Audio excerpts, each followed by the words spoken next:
வருஷம் ட்ரை பண்ணேடா, இன்னுமாடா உன்னால முடிக்க முடியல. உங்க அப்பா சொல்லலாம், நீ இந்த 4 வருஷம் வேலை பார்த்திருந்தா உருப்பிட்டிருப்பேன்னு. உங்களுக்கு மட்டும்தான் உங்களை பத்தி தெரியும் எந்த இடத்தை தொடக்கூடிய சக்தி எனக்கு இருக்கிறது என்று. சில வெற்றிக்கு சில காலங்கள் எடுத்துக்கொள்ளும், சில வெற்றிக்கு சில காலம் வேணும். இன்னைக்கு ஈரோடு மகேஷுடைய பேச்சு இன்னைக்கு இவ்வளவு தூரம் உட்கார்ந்து கேட்கிறாங்கன்னா, எனக்கு பின்னாடி 15 ஆண்டு கால உழைப்பு இருக்கு, 15 ஆண்டு கால அவமானம் இருக்கு, 15 ஆண்டு கால விமர்சனம் இருக்கு. அதையெல்லாம் தாண்டி மட்டும்தான் ஒரு மனுஷன் ஜெயிக்க முடியும்.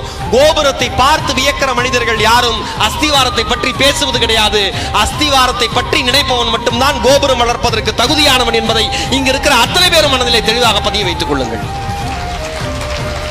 வெளில இருந்து பாக்குறவனுக்கு, ஓ சூப்பர் ஈரோடு மகேஷ், அப்பா பயங்கரம், நல்லா சம்பாதிக்கிறார், சூப்பரா இருக்காரு. 5 வருஷம் நாய்படாத பாடுபட்டு வந்திருக்கோயா. யாருக்கும் அந்த வெற்றி அவ்வளவு எளிமையாக தெரியாது. ஒரு விஷயம் நம்மால எல்லாம் வச்சிருக்கான். அவன் படிச்சு, அவன் ஜெயிச்சு, அவன் உழைச்சு, அவன் வாழ்க்கையில சக்சஸ் ஆயிட்டானா அதுக்கு பேர் உழைப்பு.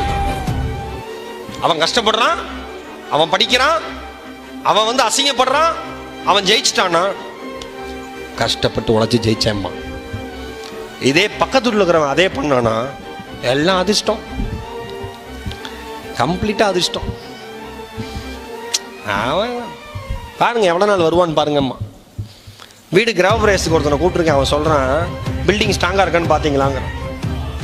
கூப்பிட்ட முதல் நாள் எவ்வளவு எண்ணத்துடைய மனிதரை நான் கூப்பிட்டுருக்கேன் பாருங்க. நான் சொன்னேன், அதுக்கு இங்க மட்டும் நிக்காதீங்க சார், எப்ப வேணா கல்லூடு உண்ணேன். நாம ஜெயிச்சா அதுக்கு பேர் உழைப்பு, அடுத்தவன் ஜெயிச்சா அதுக்கு பேர் அதிர்ஷ்டம். நம்மால என்ன வேணா சொல்லுவான், கவலையே படாதீங்க, ஓடிக்கிட்டே இருங்க.